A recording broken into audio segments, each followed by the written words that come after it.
Tu la regardes se préparer. Le miroir reflète une image familière, mais ce soir, quelque chose est différent. Un éclat dans ses yeux qui n'est pas pour toi. La phrase tombe, légère comme une plume, lourde comme une pierre.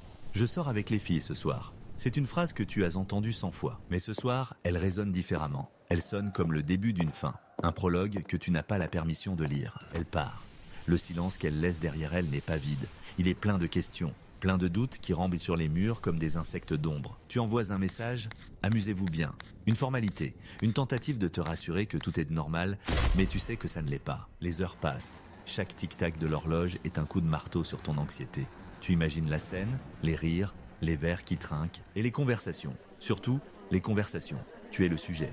Tu le sens dans tes os, tu es le fantôme à leur banquet. Tu penses que c'est de la paranoïa, une insécurité masculine classique. C'est ce qu'elle te dirait si tu osais lui en parler. Elle rirait d'un rire léger qui te glacerait le sang. Mais ce n'est pas de la paranoïa, c'est de l'intuition. C'est la reconnaissance d'un schéma. La vérité, la voici. La soirée filles n'est pas une simple réunion sociale. C'est un rituel.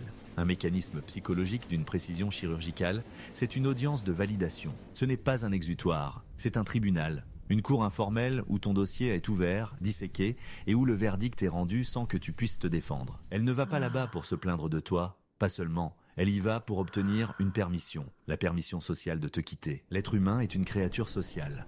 Nous craignons l'isolement plus que la mort. Une rupture n'est pas seulement la fin d'une relation, c'est une fracture sociale. Avant de couper le lien avec toi, elle doit s'assurer que ses autres liens sont plus forts que jamais. Ses amies ne sont pas des confidentes. Elles sont sa police d'assurance. Le processus est subtil, insidieux. Il commence par des plaintes légitimes. Il ne m'écoute plus.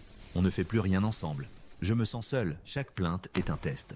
Elle observe la réaction de ses amies. Si elles acquiescent, si elles disent « tu mérites mieux », une brique de plus est posée sur le mur qui vous séparera. C'est la psychologie de la preuve sociale. Si son cercle intime valide ses doutes deviennent des certitudes. Son insatisfaction devient une injustice. Mais le rituel ne s'arrête pas là. Une fois ta position affaiblie, une nouvelle phase commence, la plus cruelle.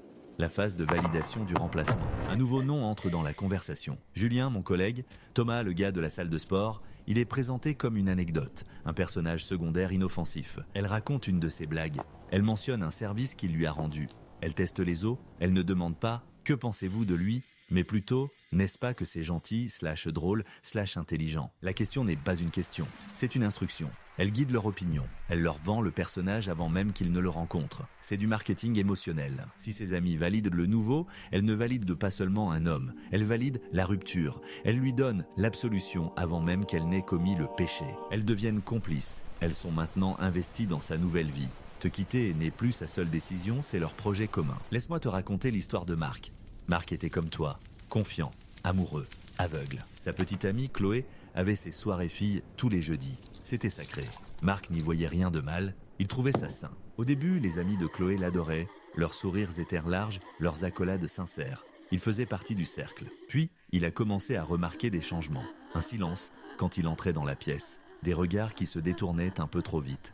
Le cercle se refermait, mais il était maintenant à l'extérieur. Chloé, après ses soirées, devenait distante, critique. Elle lui reprochait des choses que ses amis lui avaient reprochées à lui, des semaines auparavant. Elle utilisait leurs mots. Un soir, elle a mentionné Simon, un nouveau au yoga. Il a une énergie tellement positive, a-t-elle dit. Marc a souri. Il ne savait pas qu'il venait d'entendre le nom de son remplaçant. Le jeudi suivant, le nom de Simon a été présenté au tribunal. Chloé a raconté comment il l'avait aidé avec une posture difficile. Comment il était spirituel. Pendant ce temps, Marc était à la maison préparant son plat préféré à elle, pensant que c'était une simple phase. Il polissait les barreaux de sa propre cage. La rupture, quand elle est arrivée, a été rapide, presque administrative. Chloé avait son script, elle l'avait répété. Ce n'est pas toi, c'est moi. Nous avons évolué différemment. 2 semaines plus tard, elle était officiellement avec Simon. Ses amis ont inondé les réseaux sociaux de photos. Tellement heureuse pour toi. Enfin, le mot « enfin » était la signature de leur crime. Marc a compris. La guerre était perdue avant même qu'il ne sache qu'elle était déclarée. La soirée filles n'était pas une soirée, c'était un conseil de guerre. C'est ça, la vérité que tu refuses de voir. Ce n'est pas un accident, c'est un mécanisme. Une stratégie de sortie conçue pour minimiser ses pertes et maximiser son soutien social. Elle ne te quitte pas seulement, toi, elle te remplace. Et elle a besoin que son monde valide ce remplacement pour qu'il soit réel à ses propres yeux. Ses amis sont le miroir. Elle lui renvoie l'image qu'elle veut voir, celle d'une femme courageuse qui échappe à une situation insatisfaisante, pas celle d'une personne qui abandonne. Elles ne sont pas méchantes, pas consciemment. Elles pensent la protéger. Elles appliquent un code de solidarité féminine. Un code où ta version de l'histoire n'a pas le droit d'exister. Alors, la prochaine fois qu'elle dira « je sors avec les filles », écoute bien. N'écoute pas les mots, écoute le silence qui les suit. Observe son comportement quand elle rentre. Est-elle plus distante ? Plus affectueuse, par culpabilité? Cherche-t-elle une dispute pour justifier la décision qui a déjà été validée? Tu n'es plus dans une relation. Tu es dans une période de préavis non déclaré. Tu es un fantôme qui ne sait pas encore qu'il est mort. Le véritable coup de poignard n'est pas la rupture elle-même. C'est la prise de conscience que la décision a été prise collectivement dans une pièce où tu n'étais pas invité, au son des rires et des verres qui trinquent.